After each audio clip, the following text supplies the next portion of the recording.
You've handled it very well, probably not by choice, just by luck. It's come together.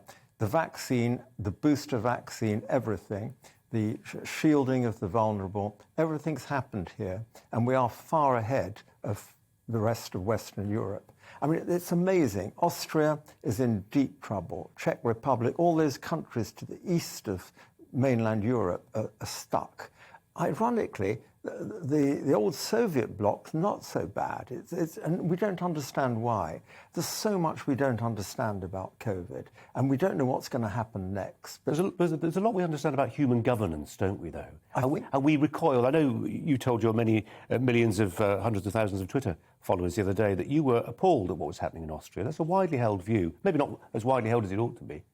I think the idea of forcing a medical procedure on someone is abhorrent. And we, as a medical student many years ago, we were trained ethically. You do not forcibly do anything to someone without consent. There's all sorts of caveat. Children, young children, people with mental deficiency that can't understand what's going on. Someone else has to take the decision for them. But in all cases, you can't just go jabbing people. What are they going to do in Austria? Arrest little old ladies on the street that haven't got a vaccine passport, drag them off to a clinic and put a needle through their clothes, perhaps. Who knows? They won't do that, of course. And they haven't announced what they are going to do. And that's the interesting thing. They don't know what to do. And that is the problem, that, vaccine passports are one thing. To go into a bar, you have to have a certificate. But just you haven't had a vaccine, that's it. We're taking you away and we're going to do something to you. That's immoral. It really is. Just in terms of whether or not we have COVID on the run, I mean, that's quite a claim to make. But you suggest we've almost stumbled by happenstance on our relatively happy condition in this country. But it's not by happenstance, is it? I mean, the work of AstraZeneca and Oxford, which now, according to the chief executive of AstraZeneca, may actually, far from providing less protection than, say, Pfizer, actually may provide a different kind of protection, but one that lasts all the more. And that may be, along with the fact we had Freedom Day and we let the virus rip, that may now be the reason why we're in the position we are. We all want to get out of this, and we don't know how close we are to getting out of it. I think we're very close. I think by the end of the winter, we'll be out of it. The winter's going to be hard, nothing to do with COVID. It's just that winter pressures are there in the NHS. They've been there since I've been a student. And every year we have older people with chest infections coming in. Again, nothing to do with COVID, and the pressure builds up. COVID, of course, is occupying about 6% of hospital beds at the moment. And a lot of those people in those 6% beds actually would be there anyway, COVID or not. They've got heart attacks, strokes, and so on. And the real problem for the health service in all countries is dealing with older people, my sort of age, that get chest infections and have nowhere to go, and no one wants to look after them, and that's the problem we've got.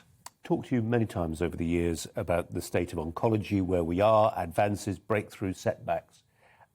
As you see, I'm guessing you're still consulting, you're still seeing patients, or talking to people who are dealing with patients at least. What is the spirit in the clinical community, in the oncological community right now? Are you feeling completely squashed? No, I think we're coming out of it now. The backlog is getting the diagnosis of cancer. The backlog's not treating the cancer. So have someone that has one of the common cancers, they get treated quite quickly. But getting them to the diagnosis is the slow bit.